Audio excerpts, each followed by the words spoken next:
ये बहनें कितनी प्यारी होती हैं। छोटी सी बहन की दिल छू लेने वाली कहानी। छोटी मनु ने गुल्लक से सब सिक्के निकाल लिए और उनको बटोर कर जेब में रख दिए। घर से निकल पड़ी। पास में ही एक केमिस्ट की दुकान थी।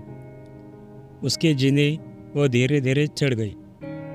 वो काउंटर के सामने जाकर खड़ी हो गई और बोलने लगी, पर छोटी सी मनु पर किसी का ध्यान ही नहीं गया और न ही उसकी आवाज़ किसी को सुनाई दे रही थी। सब अपने अपने कामों में व्यस्त थी।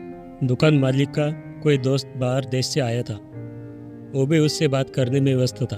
तभी उसने अपनी जेब से एक सिक्का निकालकर काउंटर पर फेंक दिया। सिक्के की आवाज़ से ही सबका ध्यान उसकी ओर गया। उसकी तरकीब काम आ गई। दुकानदार उसकी तरफ आ गया और उससे प्यार से पूछने लगा, बेटा तुम्हें क्या चाहिए?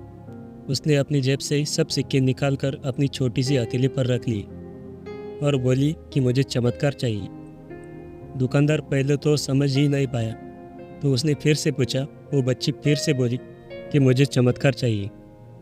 दुकानदार हैरान होकर बोला, बेटा यहाँ दवाई मिलती है, चमत्कार नहीं मिलता। वो बच्ची बोली, अगर यहाँ दवाई मिलती है तो चमत्कार भी आपकी यहाँ ही मिलने चाहिए। दुकानदार बोला, बेटा लेकिन आपसे यह किसने कहा कि यहाँ चमत्कार मिलता है? अब उस बच्ची ने विस्तार से बताना शुरू किया। अपनी तोतली जबान से वह बच्ची बोली, मेरे भैया के सर में ट्यूमर हो गया है। पापा ने मम्मी को बताया कि डॉक्टर 4 लाख रुपए बता रहे हैं। अगर समय पर इलाज न हुआ तो कोई चमत्कार ही इसे बचा सकता है और कोई संभावना नहीं है।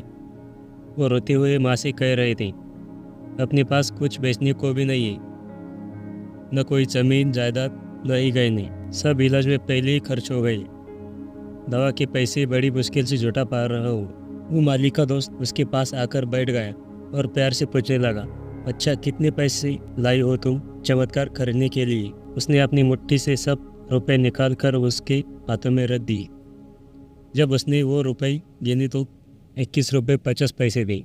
वो व्यक्ति हंसने लगा और मनु से बोला, समझो तुमने चमत्कार खरीद लिया, चलो मुझे अपने भाई के पास ले चलो। वो व्यक्ति जो उस केमिस्ट का दोस्त था अपनी छुट्टी बिताने भारत आ गया था और न्यूयॉर्क का एक प्रसिद्ध न्यूरो सर्जन था। उसने उस बच्चे का इलाज 21 रुपये 50 पैसे में किया और वो बच्चा सही भी हो गया। आखिर ऊपर वाले ने मनु को चमत्कार बेच ही दिया। वो अपनी बड़ी श्रद्धा से उसको खरीदने चली थी और उसको मिल गया। ईश्वर सबका पालनहार है। उसकी मदद ऐसे ही चमत्कार के रूप में मिलती है। बस आवश्यकता है तो सिर्फ सच्ची श्रद्धा की।